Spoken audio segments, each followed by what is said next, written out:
नमस्कार मंडळी. केस भरपूर वाढले होते म्हणून मी केस कापूक बाहेर पडलोय आणि ही उकड्या भाताची मोठी मागा गिरणीत टाकायची होती, त्यामुळे तिच्यावर नाव वगैरे टाकले आणि मी निघाले पोई बाजारपेठेत. बघलंय तर बंडू काका गिरणीत नाही होते म्हणून दार उघडून मोठी आतमध्ये ठेवलंय आणि मी पोचलोय सलून मध्ये. गेल्या गेल्या माझा नंबर लागलो आणि केस कापून मी निघालोय घरी इले आणि ढोरांक पाणी दिलंय. उष्णता वाढलेली त्यामुळे ढोरांनी पण भरपूर पाणी पिले.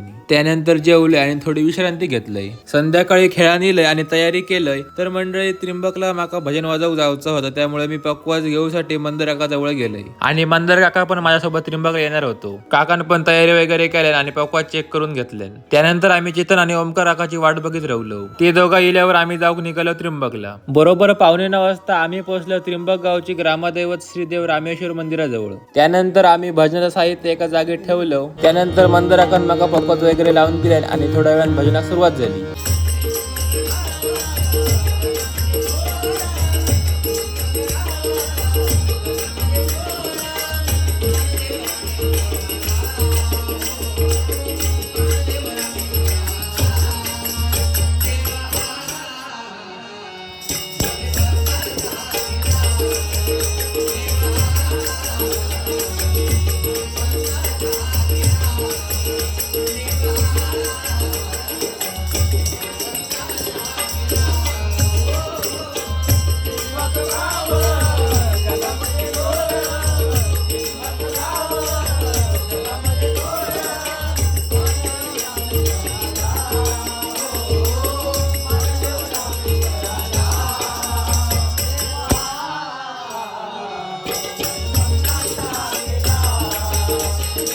भजन संपलं आणि आम्ही महाप्रसादाचा लाभ घेतलो आणि जेवण सुद्धा खूप मस्त केलेला होता. जेवण वगैरे झालं त्यानंतर आम्ही आपापलं साहित्य घेतलं आणि आम्ही घरात निघालो. तर मंडळी भेटू पुढच्या व्लॉग मध्ये.